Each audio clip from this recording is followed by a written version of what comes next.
Calgary's police force over its handling of this over the weekend, an anti-mask protest.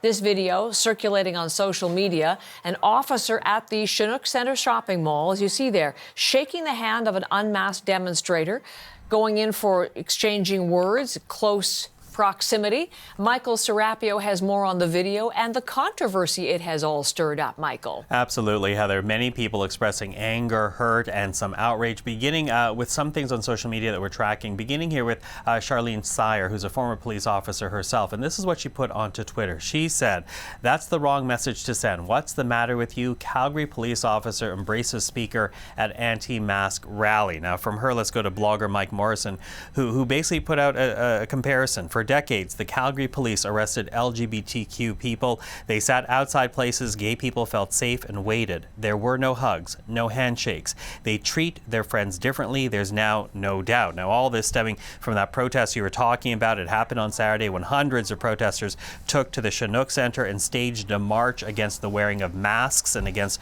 restrictions aimed at preventing the spread of COVID-19.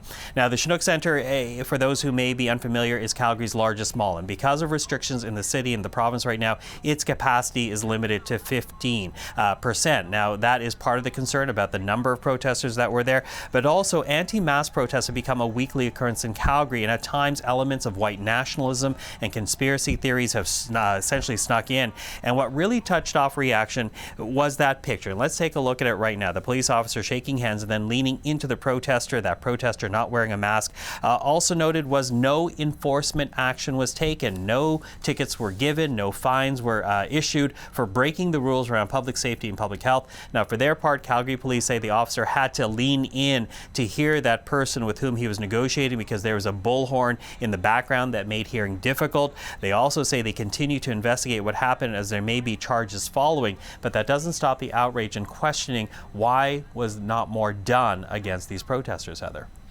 Well, in fact, that's what you're hearing from a number of people. This does not go far enough to satisfy them. Michael, what are they still demanding? Well, I want to pick up here with Giancarlo Cara, who's a member of City Council in Calgary, and he says he has heard from a number of constituents. He says there will be a public meeting about what he described as the light touch the Calgary police used in this situation. They said the public meeting will be on the 23rd, and quote, they want to get to the bottom what's going on here. And for the councillor, there are really two issues, as he's had local interviews with media there.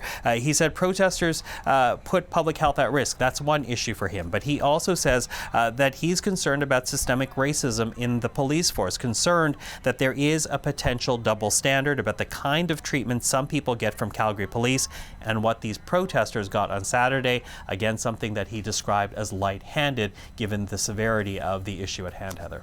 All right, Michael, thank you very much. You're welcome.